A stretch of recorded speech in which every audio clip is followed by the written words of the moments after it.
स्वागत है, क्योंकि पूरी की पूरी ग्रामीण कार्य विभाग की टीम हमारे साथ है। हमारे एसीएस साहब भी हैं, हमारे जो एडिशनल सेक्रेटरी, विशेष सचिव, स्पेशल सेक्रेटरी हमारे साथ हैं, हमारे दोनों इंजीनियर इन चीफ हैं। और अभी हम लोगों के ग्रामीण कार्य विभाग के भी हम लोगों को लगभग 2 महीना हुआ है, हम लोगों ने इसका प्रभार लिया है। कुछ हम लोगों ने निर्णय किया है ग्रामीण कार्य विभाग में पारदर्शिता बरतने के लिए, और कैसे हम लोग और इफेक्टिवली काम करें ग्रामीण कार्य विभाग में आने वाले समय में। बहुत से लोग इस विभाग में पहले भी थे और उनका भी काम अच्छा रहा है, लेकिन फिर भी हम लोगों ने उस कार्य को और ज्यादा ट्रांसपेरेंट करने के लिए कुछ अच्छे निर्णय ग्रामीण कार्य विभाग में लिए हैं। तो आज उसको हम लोग बताने के लिए और उसको आपसे शेयर करने के लिए आप सब लोगों को हमने यहाँ पर आज आग्रह किया है। जैसे हम लोग आए थे तो हमारे यहाँ 2-3 ब्रिजेस, जो हमारे ब्रिजेस थे, जो ग्रामीण कार्य विभाग के ब्रिजेस थे, वो गिर गए थे। और खास करके अररिया में जो ब्रिज था, जिसका काफी वीडियो वायरल हुआ था, और वो ब्रिज ऐसे कोलैप्स किया जैसे लग रहा था कि कोई लकड़ी का कोई पुल बना हुआ हो, वैसे कोलैप्स किया था, जो वीडियो हम लोगों ने देखा।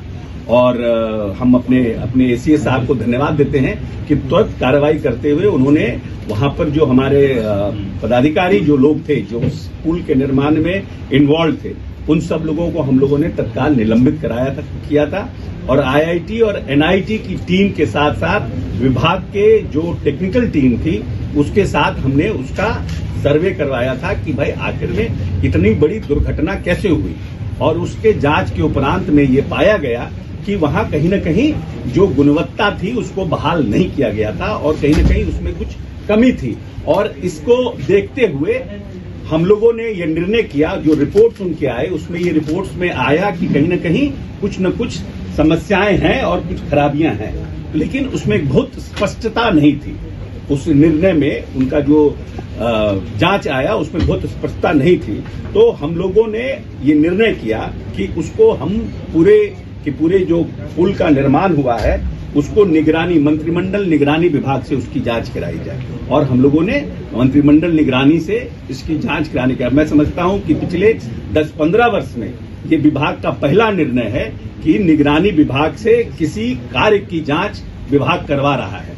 और इससे हम ये मैसेज देना चाहते हैं कि हम ट्रांसपेरेंट होकर के काम करना चाहते हैं, और किसी भी कीमत पर हम क्वालिटी से कॉम्प्रोमाइज नहीं करना चाहते।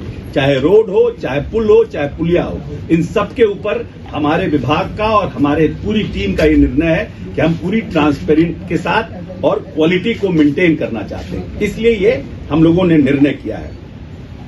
और एक और निर्णय है कि पहले जब हम लोगों ने विभाग का प्रभार लिया और हमारे नए एसीएस साहब आए, तो इन्होंने माना कि पीएमजीएसवाई में जो हम पैसा देते हैं अपने कॉन्ट्रैक्टर को, उस पीएमजीएसवाई के पैसे की लगभग जो परसेंटेज है वो 12% या 14% जो भारत सरकार ने पूरे देश के लिए सेट किया है, वो एक मानक था। बट हमारे यहाँ जो हमारे स्टेट प्लान से जो पैसा दिया जाता था कॉन्ट्रैक्टर को, वो कहीं न कहीं उससे ज्यादा था, वो परसेंटेज ज्यादा था।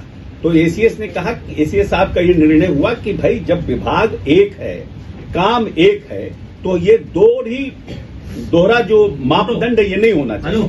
और इसलिए उन्होंने इसमें प्रपोजल हम लोगों को दिया बातचीत करने के बाद कि एक रूपता होनी चाहिए। और हम लोगों के स्तर से ये निर्णय हुआ कि ये सही है कि एक रूपता के साथ, तो हम लोगों ने जो पीएमजीएसवाई जो भारत सरकार का मानक है, जो देश भर में लागू है, उसको हम लोगों ने स्टेट प्लान में लागू किया। ये अभी का निर्णय है। पहले जो लोग थे, इसके पहले उन लोगों के नजर में ये बात आई, क्यों नहीं आई, ये सब विषय डिफरेंट है। लेकिन जैसे ही हम लोगों के नजर में आया, हम लोगों ने इसमें सुधार करने का काम किया। तीसरी बात है कि हमारा विभाग ऑनलाइन हो चुका था, बाकी विभाग भी ऑनलाइन थे, लेकिन ऑनलाइन होने के बावजूद बहुत से कुछ ऐसे थे जिनको हार्ड कॉपी में सबमिट करना पड़ता था, जैसे बीजी हो, एफिडेविट हो, ये सब हार्ड कॉपी में जमा करना पड़ता था। तो बहुत से टेंडर्स में देखा जाता था, बहुत हमारे यहाँ प्रतिवाद पड़ता था, ऑब्जेक्शंस पड़ते थे कि हमारा जो है ठीक था, मेरा निकाल लिया गया, ये किया गया। तो हम लोगों ने जो बाकी विभाग आरसीडी से लेकर बाकी विभाग जो काम करते थे उसको हम लोगों ने फिर से इसमें अपने यहाँ लागू किया। मतलब कि हमारे यहाँ अब तक जो ऑनलाइन प्रोसेस थे वो 75% ही लागू थे, 30% वो ऑफलाइन ही था। तो उस ऑफलाइन से ऑपरेट करने में लोगों को कहीं ना कहीं निचले स्तर में उसको मौका मिलता था और उससे हमारे यहाँ केसेस जो है, प्रोसेस ऑफ टेंडर डिस्पोजल जो है वो बहुत प्रोलॉन्ग हो जाता था। तो इससे लिए माननीय एसीएस ने अपने जो टेक्निकल टीम के साथ बैठक करके उसको भी उन्होंने क्लियर किया कि नहीं, हम पूरी तरह से 100% इसको हम ऑनलाइन करेंगे। तो इससे है कि डिस्पोजल ऑफ टेंडर्स पास होंगे। दूसरा है कि जो हमारे यहाँ जिस तरह से ऑब्जेक्शंस पड़ते हैं, जो परिवाद पड़ते हैं, वो परिवाद जो है हमारे यहाँ कम पड़ेंगे, जिससे हम फास्ट डिस्पोजल कर सकेंगे। इसके बाद जो डीपीआर बनाने के लिए भी हम लोग एक डिफरेंट प्रोसेस प्लान कर रहे हैं। MIS के माध्यम से, मोबाइल ऐप के माध्यम से वीडियोग्राफी करा के ड्रोन से कि हमारे कहाँ है। हमारे यहाँ समस्या ये है कि हमारा डिपार्टमेंट के पास लगभग 40% to 50% रोड जो है मेंटेनेंस में है। इनको हम रोड बनाने के साथ 5 साल का मेंटेनेंस पॉलिसी देते हैं कि आपको रोड मेंटेन करना है, लेकिन हम लोग देखते हैं कि जैसे 5 साल खत्म हुआ वो रोड खराब हो जाता है। तो इसका मतलब कि वो रोड 5 साल दूसरे तीसरे साल के बाद से ही लोग रोड मेंटेनेंस करना बंद कर देते हैं। तो उसको मॉनिटर करने के लिए हम लोग AI टेक्नोलॉजी और सबके माध्यम से एक सिस्टम तैयार कर रहे हैं, जिससे कि हम मेंटेनेंस रोड का भी भविष्य में मॉनिटर करेंगे और साथ साथ हम जो हमारे रोड बन रहे हैं उसका किस तरह से हम उसको मॉनिटर कर सकें, उसकी क्वालिटी क्या हो, उसको भी देखने का हम लोग प्रयास कर रहे हैं कि उसको हम लोग भविष्य में उसको किस तरह से हम करें। उसके लिए हम बाकी लोगों से भी चर्चा कर रहे हैं, बाकी प्रदेशों में किस तरह से काम हो रहा है उसको भी हम लोग देख रहे हैं, सो दैट कि हम लोग MIS पर पूरी तरह से वीडियोग्राफी को देख सके और प्रदेश में कोई भी व्यक्ति जो डिपार्टमेंट में हमारे लोग हैं वो उसको हमको देख सकते हैं। अभी हम लोगों ने लगभग 905 तकनीकी पर्यवेक्षक को हमें लेना था, जो हमारे यहाँ, क्योंकि हमारा स्ट्रेंथ जो है वो काफी कम है और हमारे पास काम का प्रेशर बहुत ज्यादा है, तो हमारे पास जो हैंड्स हैं वो कम थे।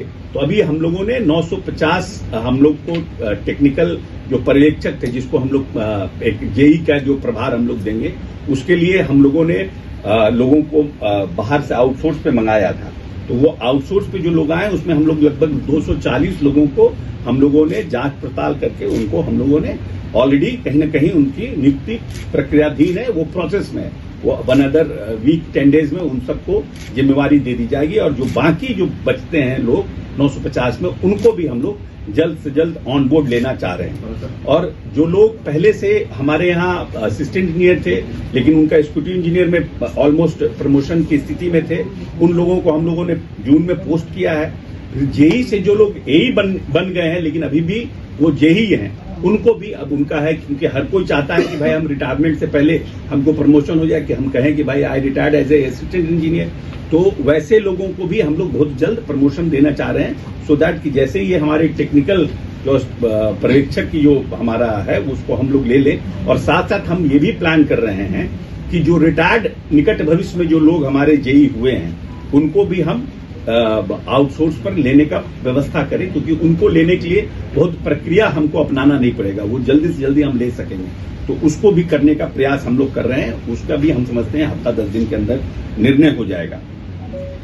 जो लंबे समय से हमारे यहाँ चुनाव के में जनवरी फरवरी में हमारे यहाँ जो टेंडर्स हुए थे, उसके बाद चुनाव की घोषणा हो गई और टेंडर का निष्पादन नहीं हो पाया था, तो बहुत से लोगों ने बहुत सी चर्चा की थी, उसका भी निष्पादन बहुत तेजी से हो रहा है। और हम समझते हैं कि अनदर वीक 10 डेज में जो हमारे यहाँ टेंडर्स पेंडिंग थे उनका भी निष्पादन हो जाएगा। और जो टेंडर्स में समस्याएं हैं उसको अब जो एसीएस की अध्यक्षता में जो हमारी कमेटी है उसकी जांच करेगी और उसको रिटेंडर करके जो भी प्रावधान होगा वो किया जाएगा। अभी बहुत पहले हमारे विभाग में डिसेंट्रलाइजेशन किया गया था, जिसको बोलते हैं कि पूरे विभाग को एक नए तरीके से बनाया गया, जिसमें 2 इंजीनियर इन चीफ बनाए गए थे और लगभग 4 चीफ इंजीनियर थे, उसको 8 चीफ इंजीनियर बनाया गया था। और ऐसे हमारे 30 थे, उनको हम लोगों ने 40 किया था। तो ये सब प्रक्रिया भी हमारे यहाँ लंबित थी, फाइनल नहीं हुआ था। निर्णय हो गए थे लेकिन फाइनल नहीं हुआ था। इसको भी हम लोगों ने एक हफ्ता पीछे इसको हम लोगों ने इसको फाइनल किया है कि अब हमारे यहाँ इंजीनियरिंग चीफ 2 हैं, जो निर्णय पहले का निर्णय था उसको हम लोगों ने इम्प्लीमेंट किया है। अभी लगभग हम 7,000 किलोमीटर रोड MRK और 3,000 किलोमीटर रोड NDB के जो हमारे टेंडर्स हो रहे हैं उसमें हम 10,000 किलोमीटर रोड लगभग इस टेंडर के डिस्पोजल से बनाने का काम प्रक्रिया शुरू करेंगे। और आने वाले समय में लगभग 7,000 NDB के और 12,000 हमारे मेंटेनेंस के रोड, लगभग 7 उसको हम लोगों ने इम्प्लीमेंट किया है। अभी लगभग हम 7,000 किलोमीटर रोड MRK और 3,000 किलोमीटर रोड NDB के जो हमारे टेंडर्स हो रहे हैं उसमें हम 10,000 किलोमीटर रोड लगभग इस टेंडर के डिस्पोजल से बनाने का काम प्रक्रिया शुरू करेंगे। और आने वाले समय में लगभग 7,000 NDB के और 12,000 हमारे मेंटेनेंस के रोड, लगभग 7,000 अपग्रेडेशन के रोड और लगभग 5,000 के आसपास नए बसावट के रोड को इस वित्तीय वर्ष में हम लोग लेने जा रहे हैं। तो आज अगर फाइनली अगर आप देखिएगा तो 10,000 जो अभी हमारे टेंडर्स हो रहे हैं, 12,000 मेंटेनेंस के रोड, 7,000 अपग्रेडेशन के रोड और 5,000 हमारे न्यू बसावट के जो रोड हैं उनको हम लोग इस वित्तीय वर्ष में करने जा रहे हैं। और साथ साथ लगभग 900 के 1,000 के आसपास पुल, 900, 950, 1,000 के आसपास पुल का भी निर्णय सरकार आने वाले समय में लेने जा रही है कि हम उन सब पुलों का निर्माण करेंगे। क्योंकि ये निर्णय हुआ था और माननीय मुख्यमंत्री जी ने चुनाव के बाद एक विस्तृत बैठक की थी।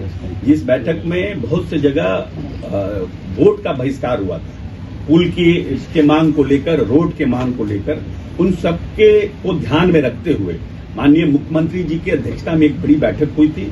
इसमें हमारे इंजीनियरिंग चीफ और हमारे ACS सब लोग हम लोग थे और हम लोगों ने प्रेजेंटेशन दिया था। और उसके बाद माननीय नेता ने यह निर्णय किया था कि हमें जो रोड 5 साल भी हो गया है अपग्रेडेशन के, उन लोगों को रोड को हम लोग बनाएंगे और नए पुलों का निर्माण करेंगे। और उसी निर्णय के तहत ग्रामीण कार्य विभाग ने यह निर्णय बनाया और ये सब निर्णय किया है। इसीलिए हम, क्योंकि माननीय मुख्यमंत्री जी हमेशा बिहार की मूलभूत संरचना के लिए चिंतित रहे और पिछले 10-15 वर्षों के अपने 17 वर्ष के कार्यकाल में उन्होंने ग्रामीण सड़कों के निर्माण पर विशेष ध्यान दिया है।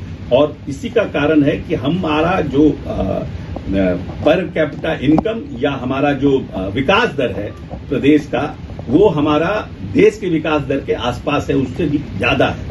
तो निश्चित रूप से कहीं न कहीं ये जो रूरल जो नेटवर्किंग है, जिसको हम बोलते हैं कि हमारे इकोनॉमी के लिए रूरल नेटवर्किंग जो है वो धमनियों की तरह काम करता है। जब तक हमारा रूरल नेटवर्किंग स्ट्रांग नहीं होगा तो जो रूरल हमारे एग्रीकल्चर सेक्टर्स के जो हमारे सामान है या फिर हमारा रूरल जो प्रोडक्शंस है, जो स्मॉल स्केल इंडस्ट्रीज का जो प्रोडक्शन है, वो बड़े बाजारों में नहीं पहुंच सकता है। और यही कारण है कि इसको बार बार माननीय मुख्यमंत्री जी टॉप प्रायोरिटी पर हमारे नेता इसको रखने का काम किए हैं। और हम माननीय मुख्यमंत्री जी को धन्यवाद देते हैं कि उन्होंने इस बार भी इस परिस्थितियों को समझा और इस बार ग्रामीण कार्य विभाग को एक बड़ी जिम्मेवारी दी है, विधानसभा चुनाव के पहले रोडों का स्ट्रेंथन करना, नए रोडों का निर्माण करना, पुलों का निर्माण करना। हम समझते हैं और हमारी पूरी टीम यहाँ बैठी है, माननीय नेता की उम्मीदों पर हम खड़ा उतरने का काम करेंगे और पूरी पारदर्शिता के साथ और पूरी क्वालिटी को मेंटेन करते हुए